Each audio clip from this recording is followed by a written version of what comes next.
Hello दोस्तों, कैसे हैं आप सब। उम्मीद करते हैं आप सभी अच्छे होंगे। दोस्तों, करंट अफेयर्स की फुल पत्ती वाली क्लास की रिवीजन क्लास में आप सभी का एक बार फिर से स्वागत है। आइए आज की वीडियो को स्टार्ट करते हैं। आज का पहला प्रश्न है, रिपोर्टर्स विदाउट बॉर्डर्स के वर्ल्ड प्रेस फ्रीडम इंडेक्स 2023 में भारत का स्थान कौन सा है। तो 2023 में भारत का स्थान 161वां है। 2022 में भारत का स्थान कौन सा था। 2022 में भारत का स्थान 150वां था। यानी कि 2023 में मीडिया के स्तर में गिरावट आई है। गिरावट का कारण क्या है। तो गिरावट का कारण है जो भारत की मीडिया है वो फेक कंटेंट या फेक न्यूज़ ज़्यादा प्रोवाइड करती है, इसलिए इनके स्तर में 2023 में गिरावट आई है।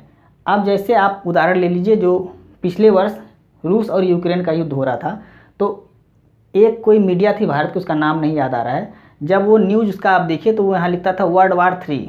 तो रूस और यूक्रेन का युद्ध हो रहा है और उसको नाम क्या दे रहा है, वर्ल्ड वार 3। तो इस तरह से जो फेक न्यूज़ होती है वो भारत की मीडिया ज़्यादा फैलाती है। किस लिए फैलाती है, टीआरपी प्राप्त करने के लिए। तो उसी वजह से भारत की मीडिया का स्तर 2023 में गिर गया है।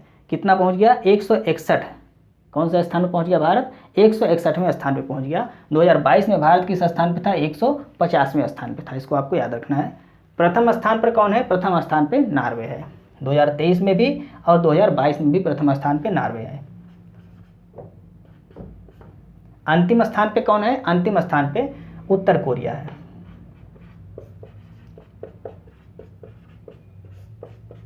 एक 180वां स्थान, यानी कि 180 देशों में भारत का स्थान कौन सा है, 161वां है। आपको याद रखना है। दूसरा प्रश्न है, एशिया में एडीबी यानी कि एशियन डेवलपमेंट बैंक ऋण का सबसे बड़ा प्राप्तकर्ता कौन है। पाकिस्तान सबसे बड़ा प्राप्तकर्ता है।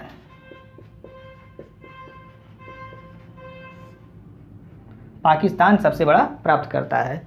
2022 में एशियन डेवलपमेंट बैंक ने 40 देशों के लिए कुल ऋण कितना दिया, 31.8 बिलियन डॉलर। ये कुल ऋण दिया 31.8 बिलियन डॉलर। इतना ऋण टोटल 40 देशों को प्रोवाइड किया, जिसमें से पाकिस्तान को कितना मिला, 5.58 बिलियन डॉलर। ये केवल पाकिस्तान को प्राप्त हुआ। तो सबसे बड़ा प्राप्तकर्ता कौन हो गया ऋण का, जो एशियन डेवलपमेंट बैंक ने दिया है, पाकिस्तान हो गया। कितना प्राप्त किया है, 5.58 बिलियन डॉलर, लगभग इतना रुपए पाकिस्तान को प्राप्त हुए हैं। तीसरा प्रश्न है, हाल ही में फ्यूचर ऑफ जॉब्स रिपोर्ट 2023 किसने जारी किया है। WEF वर्ल्ड इकोनॉमिक फोरम या विश्व आर्थिक मंच द्वारा इसको जारी किया गया है।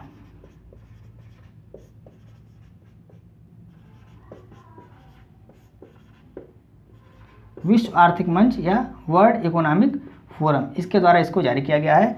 स्थापना इसकी कब हुई, 1971 में इसकी स्थापना हुई है। मुख्यालय कहाँ पर है, जिनेवा स्विट्जरलैंड में। जिनेवा स्विट्जरलैंड में इसका मुख्यालय, आपको याद रखना है। अगले 5 वर्षों में यानी कि 2022 से लेकर 2027 के बीच में नौकरियों की स्थिति क्या होने वाली है, उस पर यह रिपोर्ट आई है 2023 में। इसमें यह बताया गया कि अगले 5 वर्षों में जो नौकरियां हैं वो कितनी नौकरियां मिलने वाली हैं। तो 69 मिलियन नौकरियां अगले 5 वर्षों में मिलेंगी, लेकिन 83 मिलियन जो नौकरियां लोग कर रहे हैं ये चली जाएंगी। यानी कि 83 मिलियन नौकरियां चली जाएंगी और 69 मिलियन जो नौकरियां हैं ये इनको प्राप्त होंगी। यानी कि अगले 5 वर्षों में 69 मिलियन नौकरी मिलेगी और 83 मिलियन नौकरी चली जाएगी। ये डाटा आपको याद रखना है। आइए चौथा प्रश्न देखते हैं। प्रतिवर्ष पूरे विश्व में विश्व प्रेस स्वतंत्रता दिवस कब मनाया जाता है, 3 मई को मनाया जाता है। स्टार्ट कब किया गया इसको मनाया जाना, 1993 से इसको स्टार्ट किया गया। यानी कि स्टार्ट कब हुआ, 1993 से इसको मनाया जाना स्टार्ट किया गया। थीम क्या है इसकी, shaping A future of rights, ये इसकी थीम है।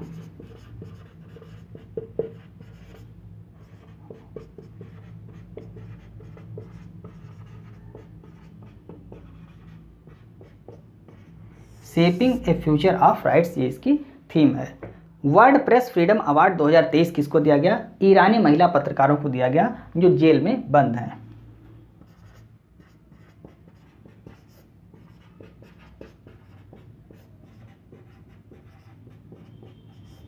ईरानी महिला पत्रकारों को दिया गया, ये जेल में बंद हैं।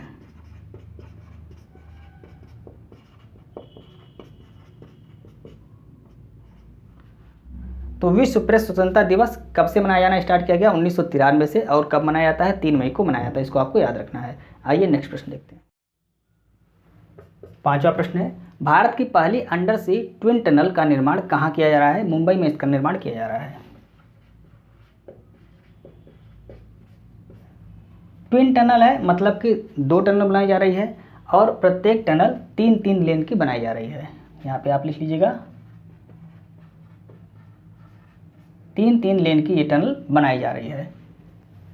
किस स्थान के बीच ये टनल बनाई जा रही है? तो गिर गांव से ब्रिज कैंडी के बीच यह बनाई जा रही है।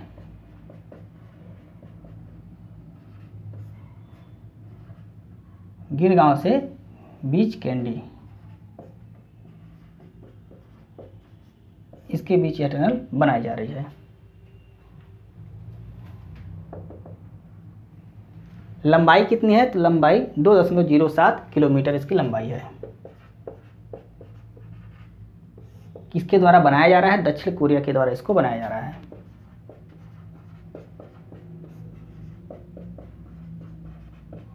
इसको भी आपको याद रखना है, किसके द्वारा बनाया जा रहा है? दक्षिण कोरिया के द्वारा यह बनाया जा रहा है। कहाँ पर? मुंबई में बनाया जा रहा है। और 3-3 लेन की यह टनल होगी। लंबाई कितनी होगी? 2.07 किलोमीटर इसकी लंबाई होगी। किस स्थान के बीच बनाया जा रहा है? तो गिर गांव से बीच कैंडी के बीच यह बनाया जा रहा है। 6वां प्रश्न, हाल ही में विमोचित made in India 75 years of business and enterprise पुस्तक के लेखक कौन हैं? अमिताभ कांत इसके लेखक हैं।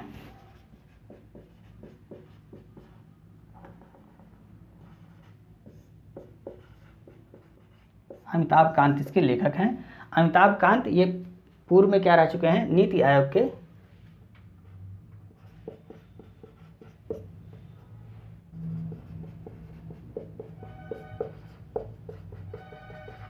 पूर्व में नीति आयोग के सीईओ रह चुके हैं और वर्तमान में G20 के शेरपा हैं। वर्तमान में G20 के शेरपा हैं।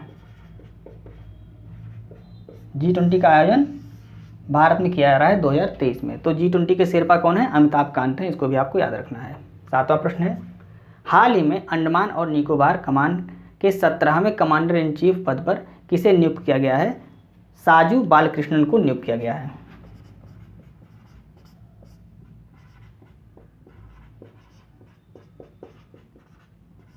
साजू बालकृष्णन को नियुक्त किया गया है। कहाँ पर नियुक्त किया गया है? अंडमान और निकोबार कमान के 17वें कमांडर इन चीफ कौन है? साजू बालकृष्णन हैं। जो अंडमान और निकोबार है इसकी जो राजधानी है पोर्ट ब्लेयर, यहाँ पर भारत की तीनों सेनाएं उपस्थित होती हैं और उन तीनों सेनाओं के जो कमांडर इन चीफ है किसको नियुक्त किया गया है? साजू बालकृष्णन को नियुक्त किया गया है। यहाँ पर तीनों सेनाओं की उपस्थिति क्यों रहती है? तो यहाँ पर चीन को काउंटर करने के लिए भारत तीनों सेनाओं को यहाँ पर उपस्थित रखता है। 8वां प्रश्न, हाल ही में यूरोप के लिए पहला विश्व स्नूकर चैंपियनशिप का खिताब किसने जीता है? लूका ब्रेसेल ने जीता है। ये बेल्जियम के हैं।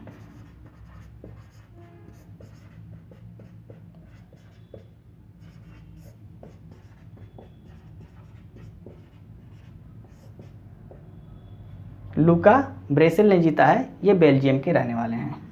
उपविजेता कौन है? उपविजेता है मार्क सेल्वी। मार्क सेल्वी ये उपविजेता हैं और विजेता कौन है? लूका ब्रेसेल। ये बेल्जियम के रहने वाले हैं। इसको आपको याद रखना है। आइए नेक्स्ट प्रश्न देखते हैं। 9वां प्रश्न है, हाल ही में किसे समाजवादी नेता के रूप में योगदान के लिए मैन ऑफ द सेंचुरी की उपाधि से सम्मानित किया गया है? पंडित रामकिशन को सम्मानित किया गया है।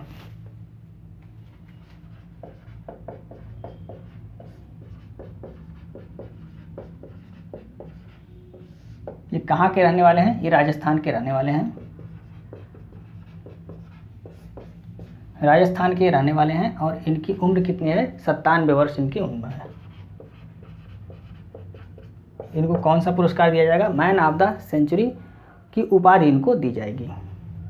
10वां प्रश्न है, हाल ही में बीज उत्सव बिहान मेला का आयोजन कहाँ किया गया है? ओडिशा में इसका आयोजन किया गया है।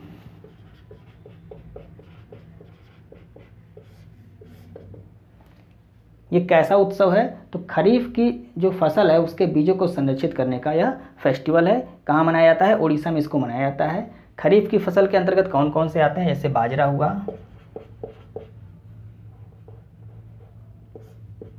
बाजरा हो गया, धान हो गया, ज्वार हो गया, मक्का, ये सभी, इन सभी के बीजों को संरक्षित करने के लिए यह उत्सव मनाया जाता है। तो ये थे फूल पत्ती वाली क्लास के 10 महत्वपूर्ण प्रश्न, जिसको हमने कम समय में आपको रिवाइज कराने की पूरी कोशिश की। उम्मीद है आपको वीडियो अच्छी लग रही होगी। यदि आपको वीडियो अच्छी लगे तो आप इसे अपने दोस्तों को भी शेयर करें और वीडियो को लाइक और सब्सक्राइब करना ना भूलें। मिलते हैं नेक्स्ट वीडियो में।